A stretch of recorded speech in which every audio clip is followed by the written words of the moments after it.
You're grinding every day. Long hours, no backup, no accountability. That ends now. The Empower Solopreneur Mastermind gives you one simple advantage: a weekly power session that turns isolation into domination. Every Friday morning on Zoom, you'll get real coaching and real feedback to make real moves. Join a group of driven professionals in a program designed for solopreneurs and people working at home. Stop getting stuck. Start scaling. Seats are limited. Lock in yours today at modernobserver.com/empower-mastermind.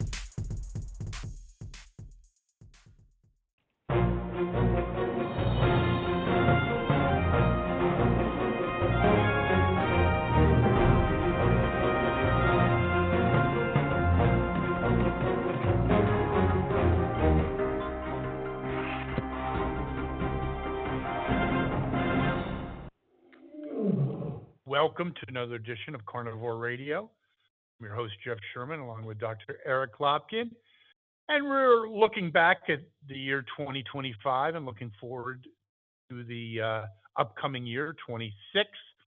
25, obviously, we had the election of Donald J. Trump. Noteworthy event, monumental event, I would have to say. And the year concluded with two major events, Dr. Lopkin: Venezuela and the events in Minnesota, almost, I would say, basically in December and spilling into January. So let's take Venezuela first, your take on that.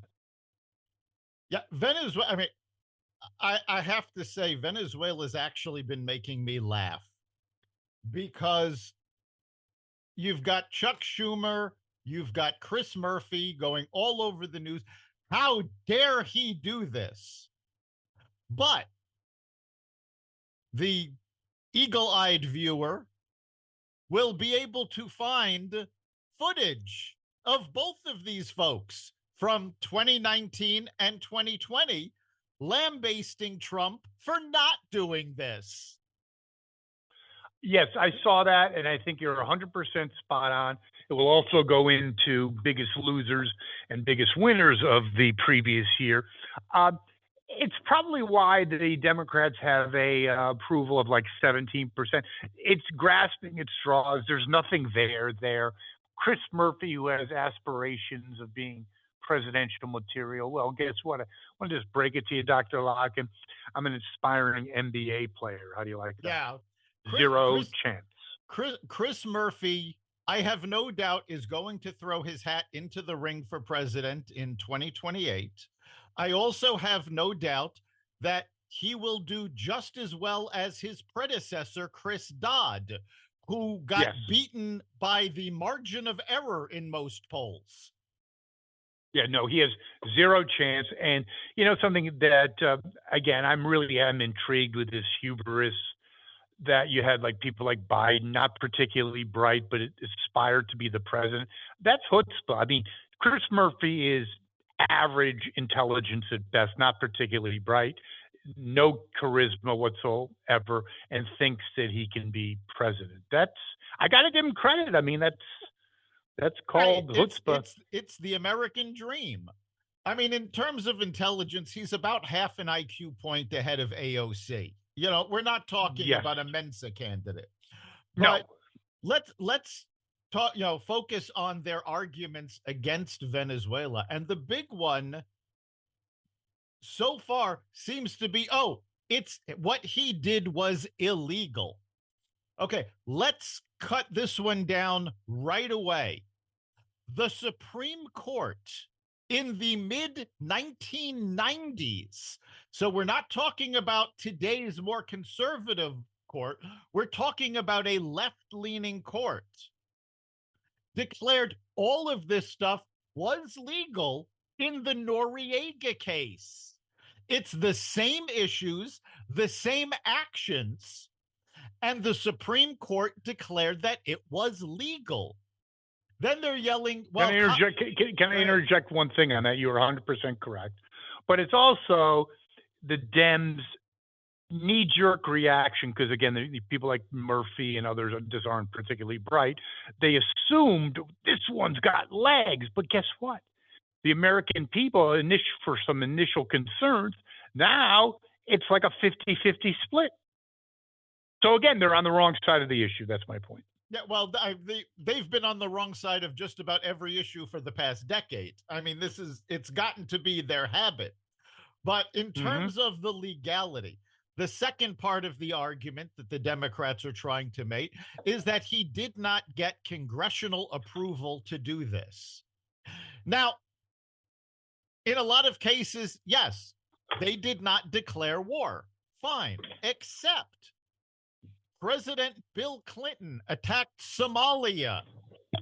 No congressional approval. Obama attacked several places in the Middle East. No congressional approval. Including Libya. Yes, including Libya. And, if you take a look at what actually happened during the taking of Maduro, taking into custody, there were some minor injuries to one helicopter crew that were the U.S. troops, but no fatalities. Obama killed a U.S. citizen with a drone strike. Yes, I think it's. What do you think? If you really want to boil it down, is the Democrats see their whole empire, and I like Victor David Hanson said that Trump 2.0 isn't just going around the edges; he's going to the very critical organs of the Democratic liberal establishment. They know it. They're scared to death, and they're flailing at anything to become relevant. But just like quicksand, the more you flail, the deeper you go down. And I believe that's happening.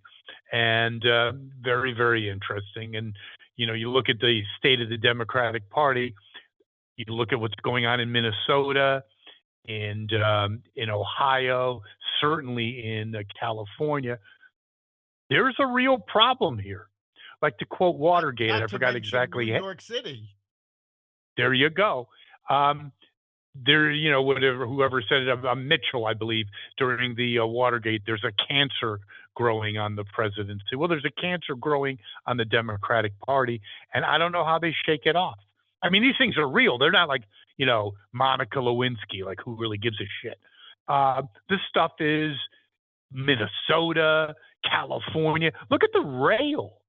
Billions. And they have a foot of actual track. It shows you the managerial ability and their fixation on power and letting things like gross theft and basically mismanagement of money. They knew what was going on in Minnesota, and that's why Waltz, his career is over. Yeah. If he doesn't go to prison. Yeah. Before we get on to Waltz, getting back to Venezuela for just a moment, you really see the state of the Democratic Party in relationship to Venezuela. John Fetterman actually said it best. He said, if this is not what we wanted to do, why did President Biden put a $25 million award out for the capture of Nicolas Maduro? So Good question. The Democrats wanted this. Now, since the attack, which happened Saturday night into Sunday, the Washington Post editorial board has said, yes, this is exactly what the U.S. needed to do. The New York Times editorial board came out saying, yes, Trump was right to do this. How bad do you have to be as a Democrat to lose the Washington Post and New York Times? Well, it's obvious. It's the radicalization of the Democratic Party. They are now. We've talked about this a lot. You talk a lot, sorry, about the moderate Democrats. I'm not so sure that species really exists anymore. It's a radical socialist party. That's who's leading the party. And anything in America be gone. It's a fixation on Trump derangement syndrome. And they feel that their power grip is eroding. Yeah, I found it amazing, the pro-Venezuela, pro-Maduro protests that popped up in New York City and a couple of places around the country. With the same sign. Right. Complete with pre-printed signs. Everything was ready to go. I think if you take a good look at the footage, you'll probably be able to recognize the same protesters that were protesting against Israel. Oh, no, that's one thing I believe is really fascinating. And I believe it's Ed Koch said this, and he was talking about AIDS, and he was talking about the press and just basically the general buzz about, it's a fixation on something that's not a political cause, but he talks about then it'll move on to something else. We talked about this on previous podcasts. Yeah, I believe maybe the Palestinian cause, maybe that train's leaving the station, and maybe how do you like this one? I might have called this. It's American imperialism in our hemisphere. It could be. It's the new chapter. It went global warming, Palestinians, and now it could be U.S. imperialism. I like it. I think it could work. U.S. imperialism, they're definitely grabbing onto. We saw this just over the last day when Carolyn Levitt talked about Greenland. And what she actually said was, we are discussing our options. And somebody asked about military, and she said, well, nothing has been taken off the table yet. Europe went crazy. The left went crazy. Oh my God, he's going to invade Greenland. Nobody ever said that. Nobody ever proposed that. Now, of course, they've had to come out and say, no, we want to buy Greenland, not invade it. Yeah, it is very interesting, but I think it is, sometimes the simplest scenario is the correct scenario. I think it's, especially in this case when liberals and the Democrats, they've been crying wolf, and it's just getting kind of old. That's sometimes it's as simple as that. And, not so simple is the fraud in Minnesota. You would have to, obviously, Waltz is finished. I think there's fraud in, I think it's Columbus, Ohio, New York, and we have a lot of corruption and mismanagement in California, to the extent that at one time, I'm talking only 3-4 months ago, I thought Gavin had a chance. I think that chance is evaporating as we speak. Your thoughts? Yeah, the fraud in California is absolutely ridiculous. But right now, I think the focus is really on Minnesota, because in California, the government is pretty much all lockstep. From Gavin on down, they're all on the same page. Minnesota was not that way. Minnesota had actual government workers blowing the whistle on this and being persecuted by Tim Walz's office for daring to point this out. He's now said he is not running for re-election.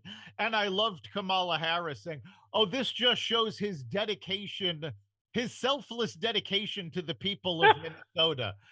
Really? Yeah, how many shots did she have before she said that? Right. The folks that he defrauded out of all of this money, or at least allowed to be defrauded from all of this money. You have the Attorney General now, who an audio file has surfaced of a meeting he had with the people who have already been convicted of fraud, where they're telling him that they'll be more than happy to help fund his campaign. Yeah, Ellison as well, yes. The Attorney General. So, I mean, Minnesota is, the level of corruption here is absolutely amazing. Waltz, well, at the very least, his political career is over. He will leave office, whether at the end of his term or if they force him out, to never be in politics again.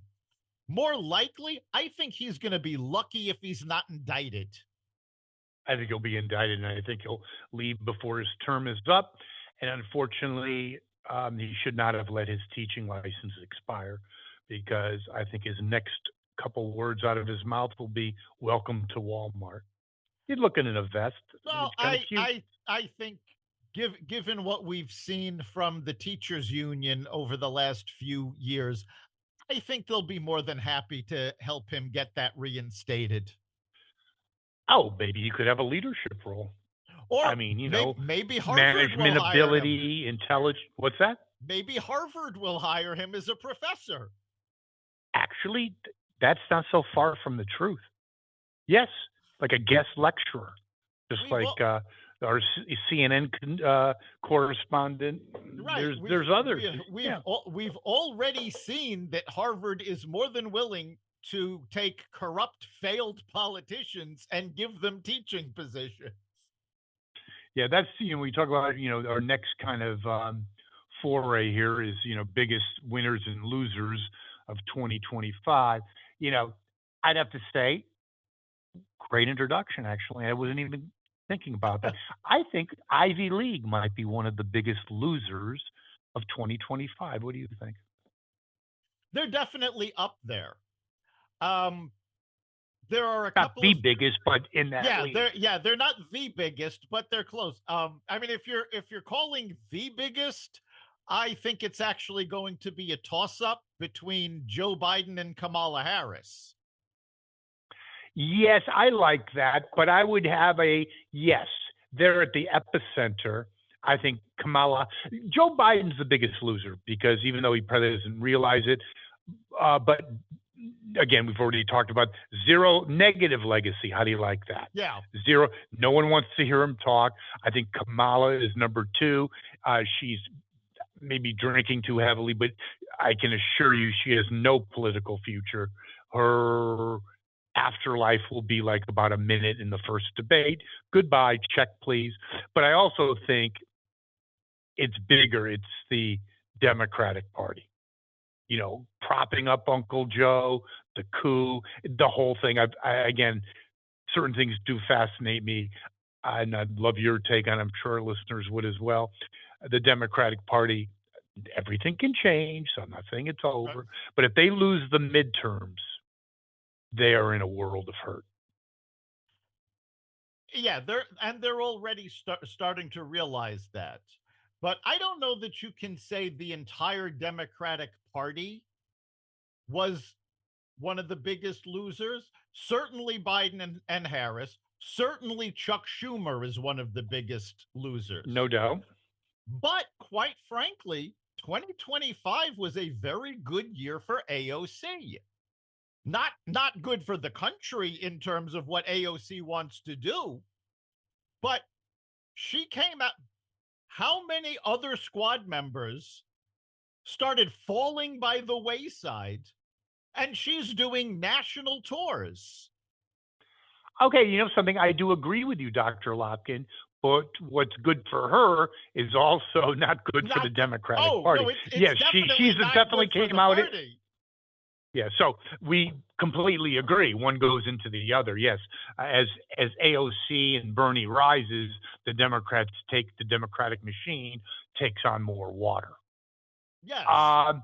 What is let's just say, your biggest loser? We do agree with the Democrats, Biden and Kamala. What else do you see as a big loser? Honestly, and this one is probably a little surprising, but I think one of the biggest losers is actually Xi Jinping. I would, something? Leave it to the doctor. I actually 100% agree with you for very good reasons. Yes.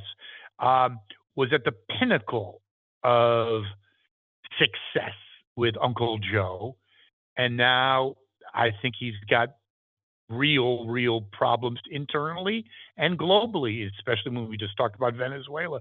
That didn't help much. Plus, if you look at militarily, he lost, or China lost, in the Middle East with their weapons, just totally man against boy in terms of our weapons versus theirs. And in Venezuela, Russia and China, they were the so-called protect. Their technology was so-called protecting Venezuela. Didn't work out too well, did it? Yeah, it's become very obvious over the past year that Chinese weaponry, at least, is not up to the standards that they pretended it. But remember, there was also earlier in the year. You got to go back to the first days of the second Trump administration, where Trump basically kicked China out of Panama. True. So he's lost Panama. He's now lost Venezuela. He is quickly realizing that short of all-out war, he's probably going to lose his grip on Taiwan. Yes. Well, let me just talk about Taiwan again. I think that's very interesting because the half in, half out policy would have led to Taiwan's eventual takeover. Trump doubled down and gave them a big arms shipment, sold them a lot of arms. I think that sent a signal. Yes, Trump sold them a lot of arms, but also where Biden was, best known for don't, and that was his deterrent. Trump And by the way, well, hold on. To deliver that, he practiced for at least 10 hours. I'm sure. I'm just kidding. Go ahead.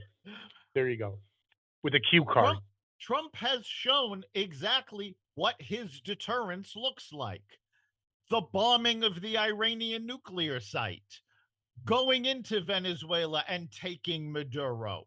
He has, and not to mention, negotiating peace in Africa, negotiating peace in Israel. Trump has stepped out and shown the world, okay, you know what? The kids have played long enough. Daddy is home and he is in charge. Okay, yes, and I like what you've said because it actually shows that the Democratic Party is kindergarten. Yes. And it's not just now, it's throughout history. When the Democrats are here, the rats will play. When the cat's away, the rats will play. And it's been throughout the last 60 years. Okay? And it's always been Reagan, and now it's Trump that has to come in at the 11th hour to save the bacon.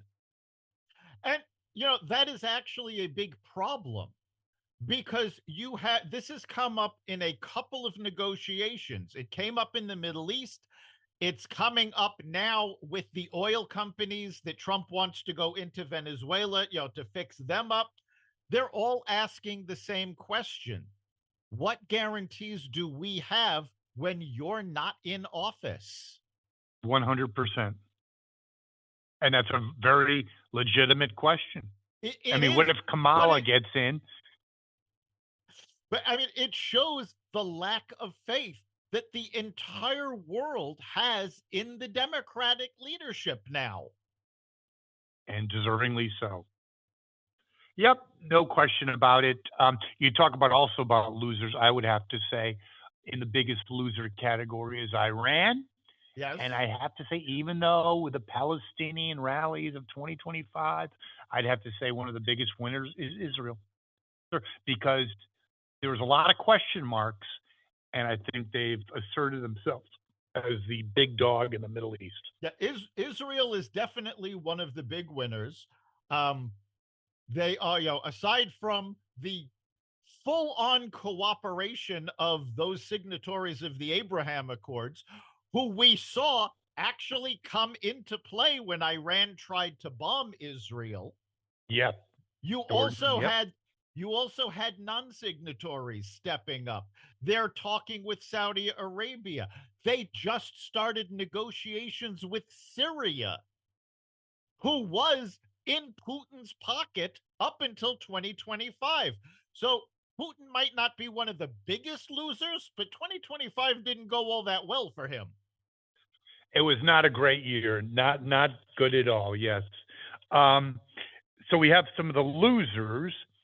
I think that's great. And we had Israel. We had, I think Trump is the biggest winner, obviously. Trump is the biggest winner.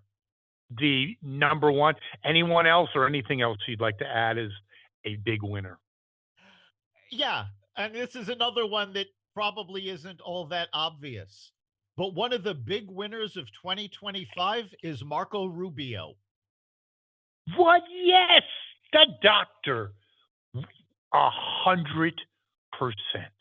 Yes. He came out. Remember, in 2016, Little Marco. Yes, Trump was belittling him as Little Marco.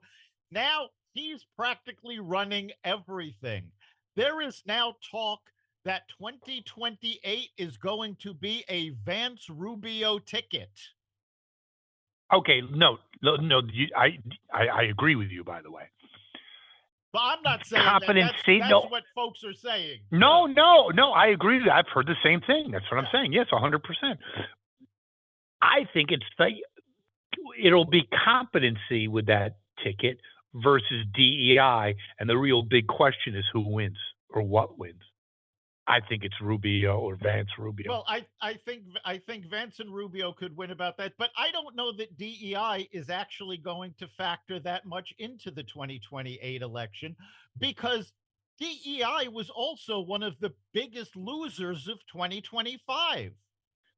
Yes, but I consider AOC to be DEI, and she could be the nominee. AOC could be the nominee. I don't consider her a DEI candidate. She is a socialist. How about just retarded? Yes, I would. Okay, there you go. But she is the Democratic socialist. She's not a Democrat, and again, she is, well, actually, no. I was going to say she's practically a communist, but she's not, because you know what? We've got an actual communist now in office in New York City. We can actually see what the communists would do.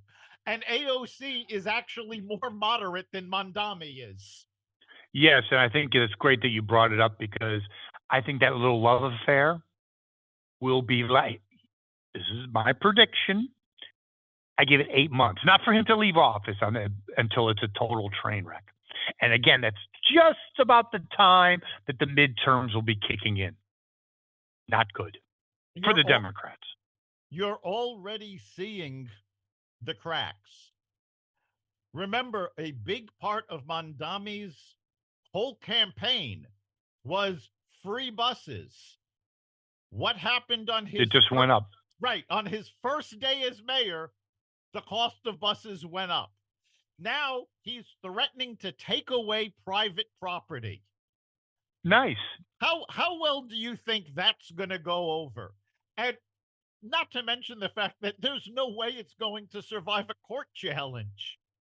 Of course not. And then he pointed to some nutcase liberal psychopath. I don't know her name. Was talking about take away, confiscate, have communal property, take away, especially white property. Yes. That's going to survive a court case. Sure, right. It will. That comment right there killed any hopes they had of actually getting that across. Because as soon as anybody takes it to court, they're going to go, they're discriminating against Caucasians. They stated it flat out.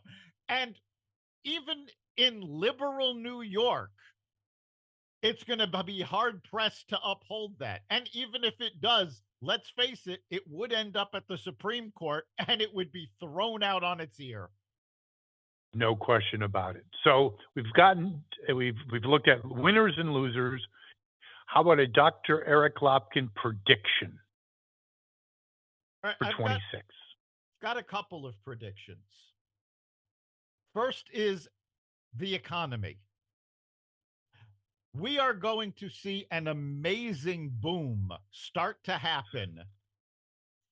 We're already starting to see now folks' paychecks have started going up because less taxes are being taken out thanks to the big, beautiful bill. The average gas price across the country has fallen below $3 for the first time since Trump left office in 2020. You're going to see approximately from tariffs, part of the stuff from the big, beautiful bill, and the cuts that they've already made in regulations, you're going to see an additional $5 trillion entering the American economy, most of which coming from other countries paying us for things they want to do. You're going to see new plants going up. We've already seen some of new battery plants being opened in the country. So we are actually going to see a major boom. When the third quarter GDP came out, it was over 4%. Nobody saw that coming. There are some Yes. people who are saying we might hit 5% in 2026.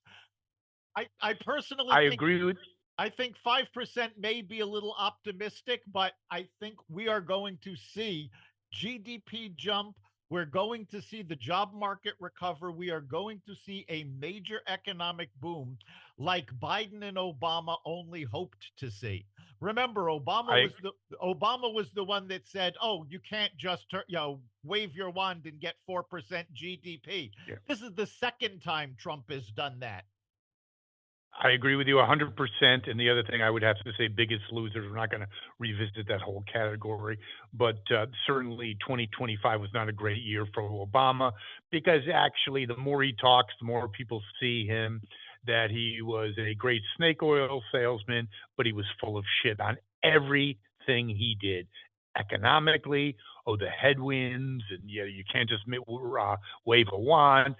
In the geopolitical arena, complete failure, and even in his stupid library, $1 billion for something that basically should be demolished. It looks like shit. Pardon the French.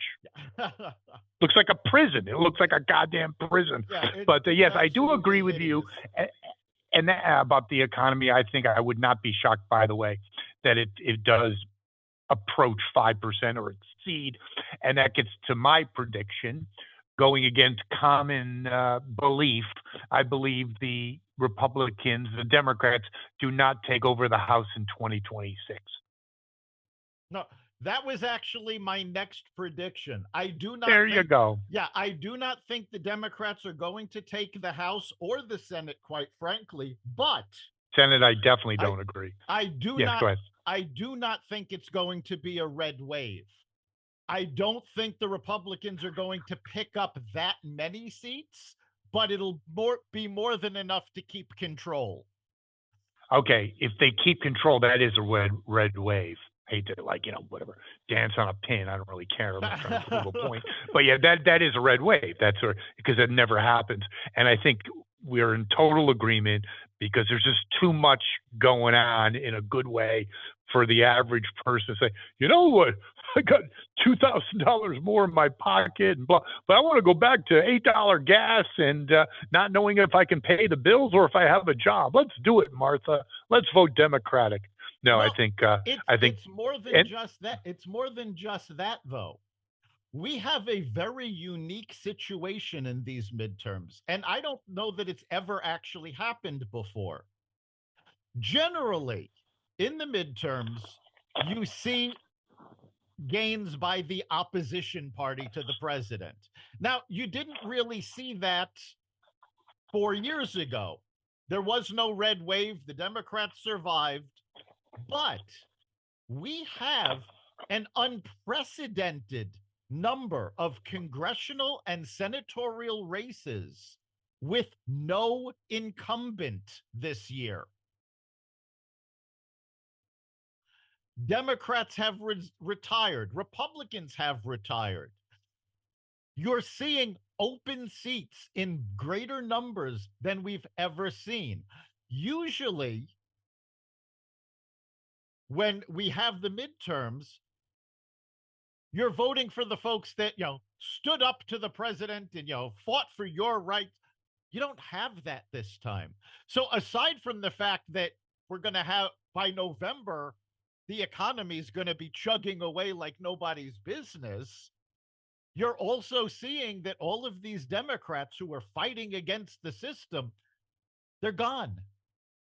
And you've got far left Democratic socialists primarying a lot of the ones who are staying. Yes, I would agree with that 100%. And I also think, I do believe in messaging And I think that already the Democrats are at 17% overall approval, depending on the poll. But I think part of their demise is because you're saying, gee, the sky is green, but everyone knows the sky is blue. And as things get better, I think that message further deteriorates their position. How do you like that, Dr. Lopkin? Yeah, they also have another factor that was a big factor in 2024 that they didn't really count on, and that's that they have lost complete control of the media.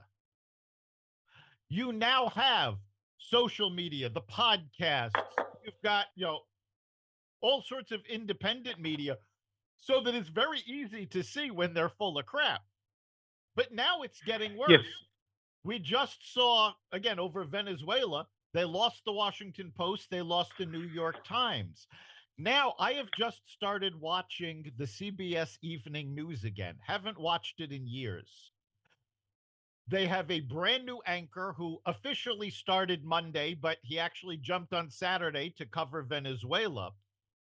But one, he's not a left-wing wacko. In fact, prior to taking the position, he actually railed against the media for putting their personal politics above not only what the truth was, but what was good for the country. And the early reviews from the Hollywood press, they just lambasted him. And anything that the Hollywood press hates is worth watching. I agree. I'm really going to miss Nora O'Donnell. I think she had so much depth to her. Just kidding. Yeah, and I think that's 100% amazingly great point, because it's not only the complete reorganization, and that's a mild term, of mainstream media, but within mainstream media, you have a changing of the guard, which was the gatekeeper and influencer and message person for the Democratic Party. So they're essentially, in large measure, naked. Do you agree with that, Dr. Lopkin? Yes, I think that's an excellent analysis. Aside from all of that, we've got another factor in 2026, which is the redistricting. So far, we do know that the Texas redistricting will stand probably until at least after the 2026 election. The Supreme Court has not said that they're going to overturn it, but they have refused to overturn it while it goes through the court system. So it will stand, and it's probably not going to get to, the case probably won't get to them before the 2026 midterms. Conversely, California's redistricting has already been thrown into chaos by the courts. And I have no doubt that if the Supreme Court does have to get involved, they'll go, no, you know what? Lower courts have already said this is a shit show. We're not going to, keep it going. I would agree, yes. Any final thoughts on 2025 or 26? I think 2026 is going to be an amazing year, but it's also going to be a very dangerous year. There's a lot at stake. I expect another one of my prediction is, unfortunately, I expect a lot of violence this year, not just in the US, but worldwide. We're seeing the protests in Iran. We're seeing the military attempting to crack down in Venezuela. We saw at the end of 2025 holiday celebrations canceled because of fear of terrorist attacks. I think this is going to continue because, unfortunately, violence is all the bad guys have left. Good point, exceptionally good point, and something we didn't really talk about, and I'd like your opinion on it. I'm sure our listeners, biggest losers in that category, I have to say, obviously, Iran. Oh, yes, Iran went from first class to baggage claim. Yeah, Iran lost their nuclear program.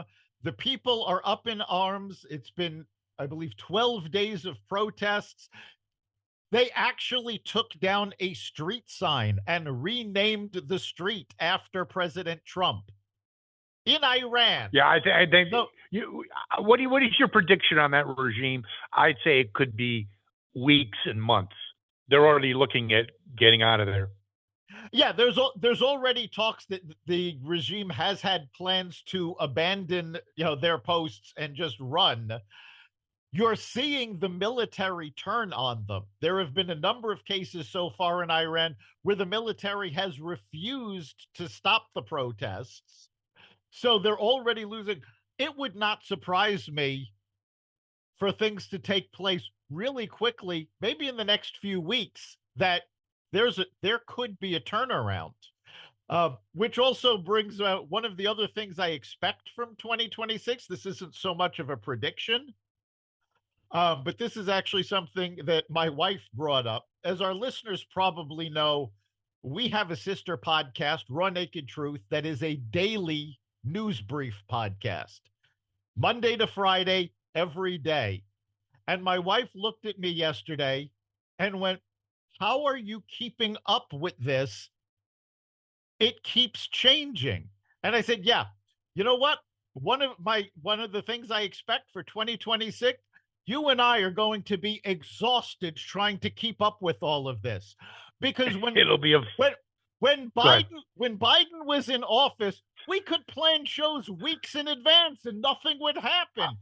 You could have one of those daytimers. I don't think they even make them anymore, and you could plan out 3 months. Right. The Raw Naked Truth daily news brief. During the Biden administration, I was able to have the entire thing scripted the night before and have absolutely no worries that the next morning when we recorded, it was going to, everything was going to be fine. No, between the time I leave my office the night before and the time I get in, I've been hit with 4 new stories that have to go in. Well, that's going to be part of the excitement of Carnivore Radio as we unfold in 2026. I think it's going to be quite an eventful situation, Dr. Lopkin, and I'm looking forward to it. I'm strapping myself in, and our listeners can contribute to the process, can't they? Yes. What are your predictions for 2026? And who do you think were the biggest winners and losers of 2025? Let us know your thoughts. You can go to xvadio.com/connect. Send us a message there, or connect to us through the Carnivore Radio Facebook page. Message us. And of course, you can catch every episode of Carnivore Radio at the Carnivore Radio website, xvadio.com, the Apple Podcast app, YouTube, Rumble, Spotify, iHeartRadio, Audible, Amazon Music, and other platforms that respect freedom of speech. Thank you, Dr. Lopkin. See you next week. We'll see you then.